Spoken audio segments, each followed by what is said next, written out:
So, have you seen this whole concept of executive presence, sort of change over the course of your career, aside from the whole COVID injection?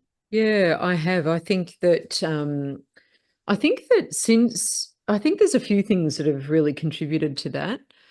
I think the prevalence of platforms like Instagram, Facebook, even LinkedIn, especially from a professional perspective, Mm, has meant that people are far more aware of themselves as a personal brand, as an extension of the company that they represent.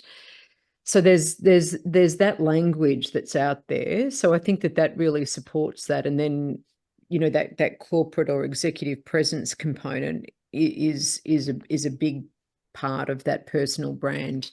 So I think that there's an acceptance of that. I mean, I remember, you were one of the pioneers, one of the first people I ever came across who specialized in this area. And I remember thinking, gee, that is something. That is an area that is untapped. And there's more and more people, you know, going into it, but they're kind of calling themselves more personal branding or personal brand. There's not really an understanding still, I don't think, of the power of executive presence and what that means. Intentional dressing, dressing for reasons, dressing for an occasion, for example, and what that can really do to, you said, standing in front of a mirror, but the way that somebody feels when mm. they know that they look a certain way, and then how that changes the way that they show up, the way that they deliver something, the way that they communicate. Yeah, I think there's a greater amount of awareness now of the importance of it.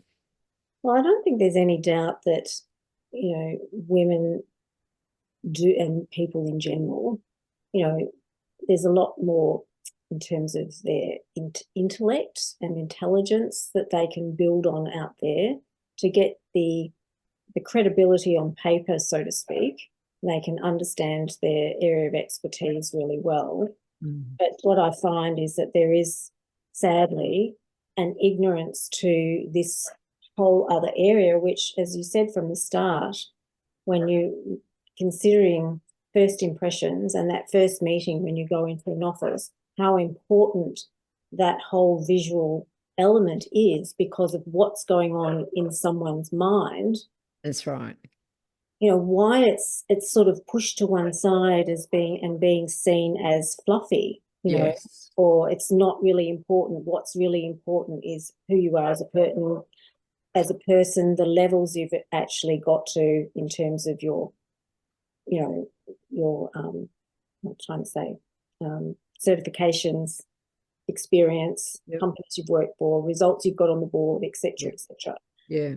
But when women are really trying to get to those C-suite positions Mm-hmm.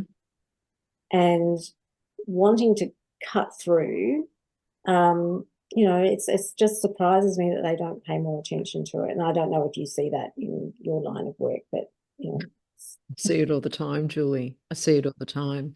mm, And again, it's just that misunderstanding, mm, that of how the human brain works. mm, When we think about, someone at C-suite, it should go without saying that that person is somebody that we trust and somebody that, we would like to be like, for example. And Tony Robbins talks about that. He talks about, in if you want to be trusted, first you've got to be someone who other people like or want to be like. Well, when we think about the relationship between that and executive presence, it doesn't take a genius to work out that there's a huge component there that's really necessary.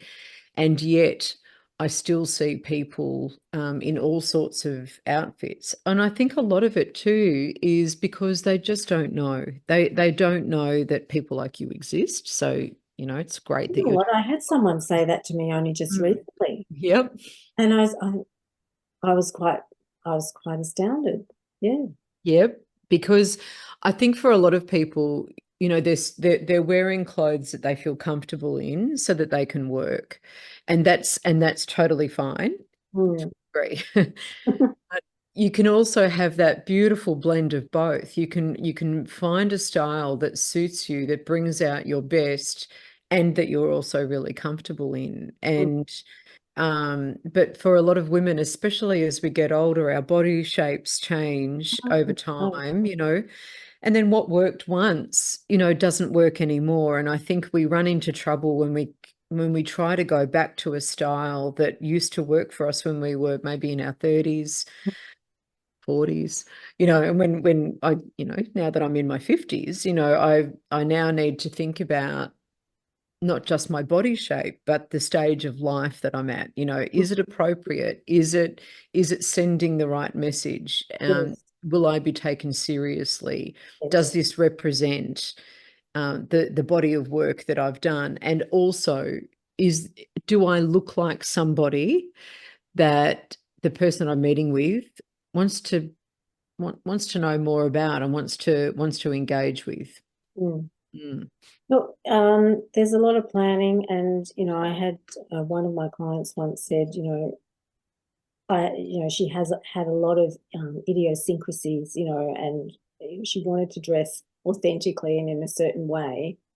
And she said, look, I really love all of this, but she said, if I get to the door and go to walk out of the door and I don't feel like myself, then I'm going to go and take it all off and for start sure. again. So it was really an interesting exercise working with her Mm, to create something which allowed her to express her individuality and her creativity, but she was still presenting, in a way which was going to match the level of people that she was actually doing business with. right. And, that's where there's a delicate balance of, Yes. how far do we go this way? How far can we go that way?